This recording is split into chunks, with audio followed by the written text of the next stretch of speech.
ಸರ್ಕಾರಿ ನೌಕರರು ಆರ್ಎಸ್ಎಸ್ನಲ್ಲಿ ತೊಡಗಿಸಿಕೊಳ್ಳುವ ವಿಚಾರಕ್ಕೆ ಸಂಬಂಧಪಟ್ಟಂತೆ ಇವತ್ತು ಚರ್ಚೆ ನಡೆದಿದೆ. ದಶಕಗಳ ಹಿಂದೆ ಜಾರಿಗೊಳಿಸಲಾಗಿದ್ದ ನಿಷೇಧವನ್ನ ಪ್ರಧಾನಿ ನರೇಂದ್ರ ಮೋದಿ ನೇತೃತ್ವದ ಕೇಂದ್ರ ಸರ್ಕಾರ ವಾಪಸ್ ಪಡೆದಿದೆ. 1966ರಲ್ಲಿ ಸರ್ಕಾರಿ ನೌಕರರು ಆರ್ಎಸ್ಎಸ್ನಲ್ಲಿ ತೊಡಗಿಸಿಕೊಳ್ಳುವುದಕ್ಕೆ ನಿಷೇಧ ವಿಧಿಸಲಾಗಿತ್ತು.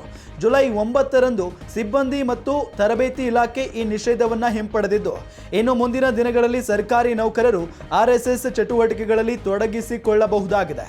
ಸರ್ಕಾರಿ ನೌಕರರ ಮೇಲಿದ್ದ ನಿಷೇಧ ತೆಗೆದು ಹಾಕಿರುವುದನ್ನು ಆರ್ಎಸ್ಎಸ್ ಸ್ವಾಗತಿಸಿದೆ. ಇದು ದೇಶದ ಪ್ರಜಾತಾಂತ್ರಿಕ ವ್ಯವಸ್ಥೆಯನ್ನ ಬಲಪಡಿಸುತ್ತದೆ ಅಂತ ಆರ್ಎಸ್ಎಸ್ ಹೇಳಿದೆ.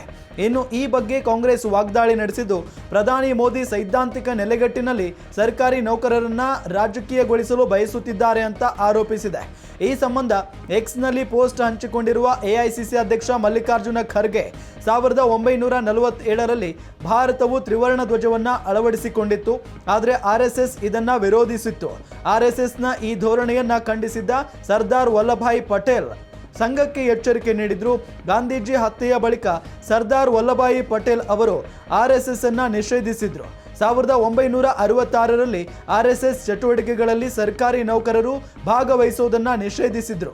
58 ವರ್ಷಗಳ ಬಳಿಕ ಮೋದಿ ಅವರು ನಿಷೇಧವನ್ನು ತೆರವುಗೊಳಿಸುತ್ತಿರೋದು ಸೂಕ್ತವಾದದ್ದಲ್ಲ ಅಂತ ಆಕ್ರೋಶ ವ್ಯಕ್ತಪಡಿಸಿದ್ದಾರೆ.